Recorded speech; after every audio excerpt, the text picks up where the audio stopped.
Welcome back to panel day super heroes ahoy. तो आज finally मैं पढ़ रहा हूँ युग नायकम।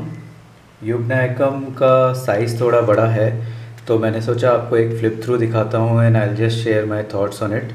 तो ये एक मेगा क्रॉसओवर इवेंट था जिसमें दो बुक्स थी, खलनायक और महानायक। और इसमें तीन कैरेक्टर्स हैं जैसा कि आप देख सकते हैं, भोकाल, अश्वराज और गोजो। तो इसमें एक बहुत सिंपल सा स्टोरी है। इसमें बहुत ज़्यादा कुछ डिफरेंट नहीं हो रहा है। इसमें एक जो सुपर हीरो फॉर्मेट होता है स्टोरी टेलिंग का, पहले एक विलन अटैक करता है और उसके बाद हीरोज़ मिलके उससे रिवेंज लेते हैं। बट मैंने जब इसके बारे में पहले सुना था तो मुझे लगा ये तो सिंपल सा कॉन्सेप्ट है, इसमें ज़्यादा क्या दिखा सकते हैं। पर ये बुक वाकई में पढ़ने लायक है। इसमें जिस तरह से इवेंट बिल्डअप किया गया है, मुझे एक्चुअली इन हीरोज़ के बारे में ज़्यादा नहीं पता।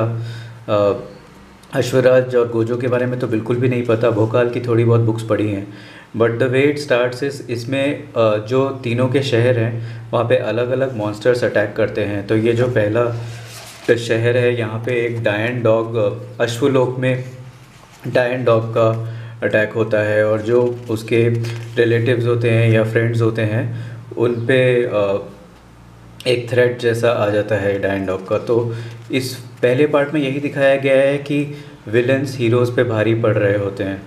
तो इसमें आर्ट तो लाजवाब है ही।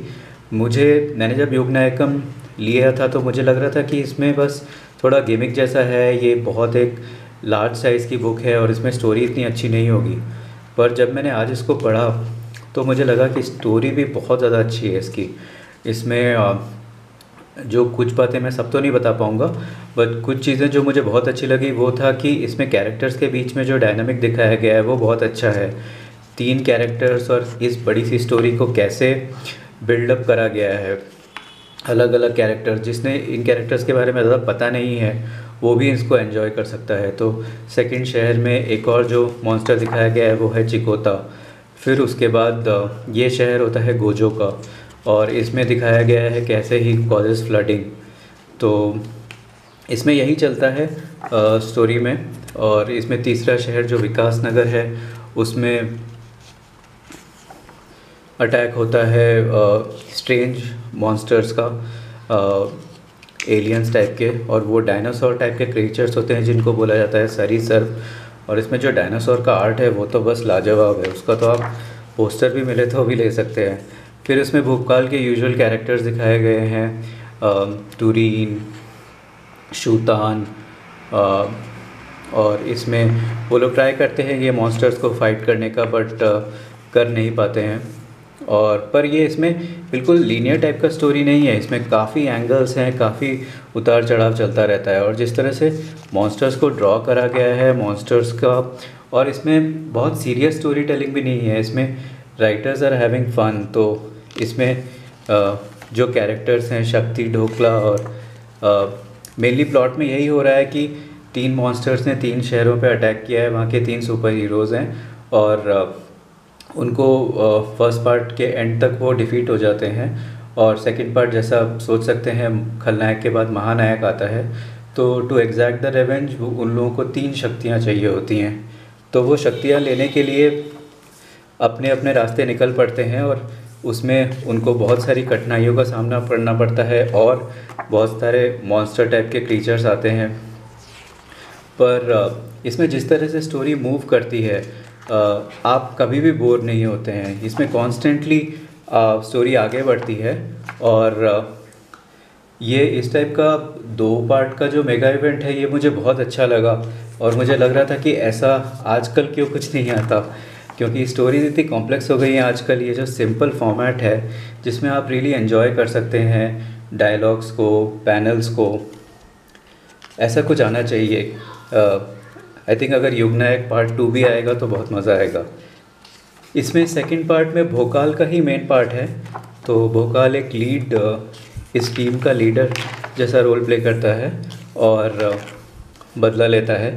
वो बदला लेने में भी एक बहुत इंटरेस्टिंग सा कॉन्सेप्ट दिखाया गया है कि ये जो 3 ऑब्जेक्ट्स ये 3 हीरोज़ को चाहिए होते हैं, वो इतना सिंपल नहीं होता।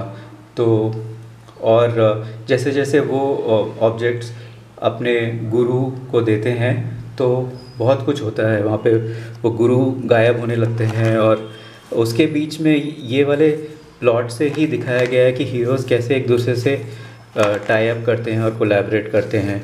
तो ये 3 जो विलेन कैरेक्टर्स थे, रक्त पिशाच, चिकोता और गंडीसा, और इसका जो एक कंबाइंड फॉर्म था वो था खलनायक। तो ये स्टोरी मूव करती है और ऐसा लगता है कि वो लोग ये जो 3 ऑब्जेक्ट्स हैं इनको जॉइन करके जीत जाएंगे। जैसे कंठास्त्र होता है, एक शक्ति ढोकला होता है, और एक तीसरा ऑब्जेक्ट होता है, जीत जाएंगे। बट कुछ उल्टा ही होता है। ये खलनायक वो तीनों का कंट्रोल ले लेता है और फिर से विकास नगर जो एक सेंटर बन जाता है डिस्ट्रक्शन का, वहाँ पे अटैक कर देता है। फिर भोकाल एक और महाअस्त्र लेने जाता है जिसको बोला जाता है दिग्विजय अस्त्र। तो वो उसको लाने में टाइम लगता है और इतनी देर में और डिस्ट्रक्शन और ज़्यादा एक्शन हो रहा होता है विकास नगर में। और उसके बाद लास्ट में, जैसा कि इन सब फिल्म्स और बुक्स में होता है, भोकाल लास्ट मोमेंट पे आता है और सबसे बदला लेता है। ये स्टोरी थोड़ी एब्रप्ट ख़त्म होती है लास्ट में, बट मुझे इस बुक में क्या अच्छा लगा, एक तो इसका स्टोरी टेलिंग, और एक इसका जो स्केल है, और उस स्केल में किस तरह से राइटर्स ने कोलैबोरेट करा गया होगा आर्ट और सारे एस्पेक्ट्स में। बिकॉज ऑब्वियसली तीनों हीरोज़ को इक्वल टाइम देना है, सारे कैरेक्टर्स को रेस्पेक्ट करना है, और साथ साथ इंटरेस्ट बनाए रखना है। तो ये एक आई थिंक जितने मैंने क्रॉसओवर पढ़े हैं उसमें I would say it's one of my most favourite so far.